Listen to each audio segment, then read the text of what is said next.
বেহেশতের হুর দেখতে কেমন হবে? জান্নাতি হুরের অপরূপ সৌন্দর্যের বর্ণনা আল্লাহ তাআলা পবিত্র কোরআনে ইরশাদ করেছেন, فيهن قاصرات الطرف لم يطمثهن إنس قبلهم ولا جان كأنهن الياقوت والمرجان। জান্নাতে থাকবে আনত নয়না রমণীগণ, ইতিপূর্বে কোনো জিন ও মানুষ যাদের স্পর্শ পর্যন্ত করেনি।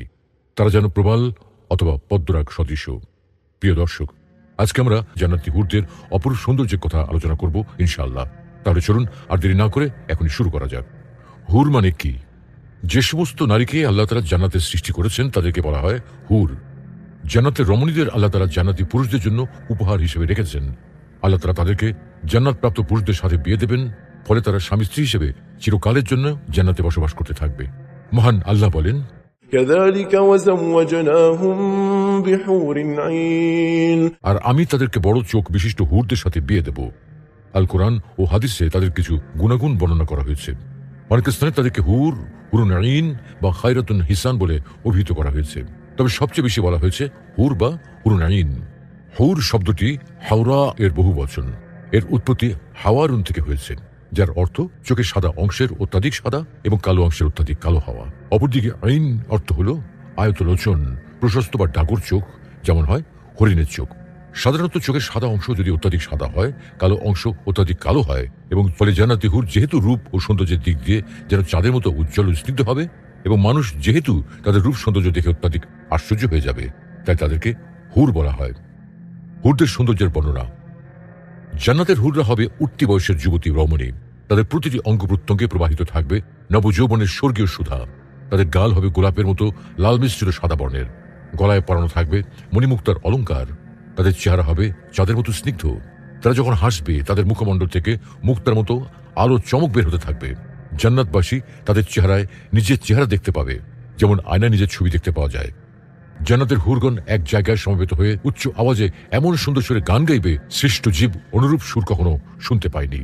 জান্নাতে হুরদের সমবেত হওয়ার একটি জায়গা আছে। তারা সেখানে এমন সুরেলা আওয়াজে গান গাইবে যে আওয়াজ কোনো মখলুক ইতিপূর্বে কখনো শুনেনি। তাদের গানের কথাগুলো হবে, نحن الخالدات فلا نبيد ونحن الناعمات فلا نبأس ونحن الراضيات فلا نسخط طوبى لمن كان لنا وكنا له। আমরা তো চিরস্থায়ী, আমাদের ধ্বংস নেই। আমরা তো আনন্দ উল্লাসের জন্যই, আমাদের দুঃখ কষ্ট নেই। আমরা চির সন্তুষ্ট, আমরা কখনো অসন্তুষ্ট হব না। তাদের কতই না সৌভাগ্য যাদের জন্য আমরা এবং আমাদের জন্য যারা। জান্নাতে কোনো মানুষ কুমার থাকবে না। প্রত্যেক মুমিনের কমপক্ষে দুজন স্ত্রী থাকবেন। প্রথম যে দলটি জান্নাতে যাবে তাদের চেহারার লাবণ্য হবে পূর্ণিমার রাত্রি চাঁদের চেয়েও বেশি। তারা থুতু নিক্ষেপকারী হবে না, সর্দি কাশি সম্পন্ন হবে না, পায়খানা পেশাব করবে না। তাদের পেয়ালা হবে স্বর্ণের, চিরুনি হবে স্বর্ণ ও রৌপ্যের। তাদের আগর কাঠ হবে উন্নত মানের উদ কাঠ, ঘাম হবে মিস্ক। তাদের প্রত্যেকের থাকবে দুজন করে স্ত্রী। জান্নাতি এ সমস্ত নারীরা তাদের দুনিয়ার অবস্থা থেকে সম্পূর্ণরূপে ভিন্ন হবে। তারা হবে সব দিক থেকে পবিত্র। তারা হায়েজ, নিফাস, থুতু, কাশি, পেশাব, পায়খানা এসব থেকে মুক্ত থাকবে।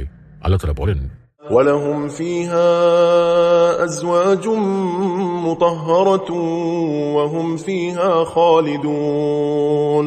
তাদের জন্য সেখানে থাকবে পবিত্র স্ত্রীগণ এবং তারা সেখানে স্থায়ী হবে। তাছাড়া তাদের সৌন্দর্য হবে চিত্তাকর্ষক। যদি জান্নাতি কোনো মহিলা জমিনের অধিবাসীদের দিকে তাকাতো, তবে আসমান ও জমিনের মাঝের অংশ আলোতে ভরপুর হয়ে যেত, সুগন্ধিতে ভরে যেত। এমনকি তার মাথার ওড়না দুনিয়া ও তার মধ্যে যা আছে তা থেকে উত্তম। তারা হবে অত্যন্ত শুভ্র, আর এই জন্যই তাদের নাম হয়েছে হুর। কেননা হুর শব্দ দ্বারা ওই সমস্ত নারীদেরকে বোঝায় যাদের চোখের সাদা অংশ অত্যন্ত ফর্সা, কোনো প্রকার খাদ নেই, আর যাদের চোখের কালো অংশ একেবারে কালো। তারা হবে প্রশস্ত চোখ বিশিষ্ট। পবিত্র কোরআনে আল্লাহ বলছেন, وحور عين كأمثال اللؤلؤ المكنون। জান্নাতে থাকবে আনত নয়না হুরগণ, আবরণে রক্ষিত মতির ন্যায়।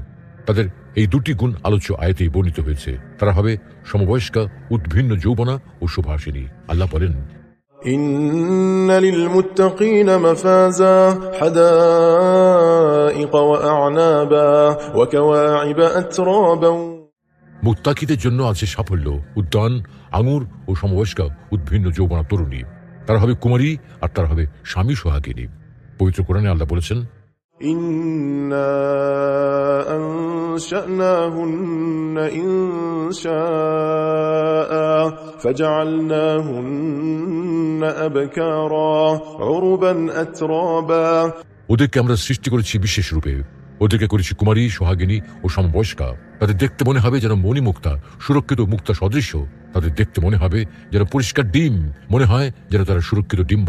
তাদেরকে এর আগে কেউ স্পর্শ করেনি, আর তারাও আপন স্বামী ছাড়া অন্য কারো দিকে তাকায় না। আল্লাহ তাআলা পবিত্র কোরআনে বলেছেন, فيهن قاصرات الطرف لم يطمثهن إنس قبلهم ولا جان كأنهن الياقوت والمرجان জান্নাতে থাকবে আনতনয়না রমণীগণ, ইতিপূর্বে কোন জিন ও মানুষ যাদের স্পর্শ পর্যন্ত করেনি। তারা যেন প্রবাল অথবা পদ্মরাগ সদৃশ্য। তারা দেখতে মূল্যবান পাথরের মতো সুন্দর ও মসৃণ হবে। তারা যেন পদ্মরাগ ও প্রবাল সদৃশ্য। তাদের সৌন্দর্য এমন যে তা বাহ্যিক ও অভ্যন্তরীণ সার্বিকভাবে ফুটে উঠবে। সে উদ্যান সমূহের মাঝে রয়েছে সুশীলা সুন্দরী রমণীগণ। কারা হুরদের বিয়ে করতে পারবে? প্রিয় দর্শক, সহিহ হাদিসের কোথাও একজন মুমিনের জন্য কতজন হুর থাকবে তা নির্ধারণ করে দেওয়া হয়নি। এটা আল্লাহর রহমত ও বান্দার আমলের উপর নির্ভরশীল।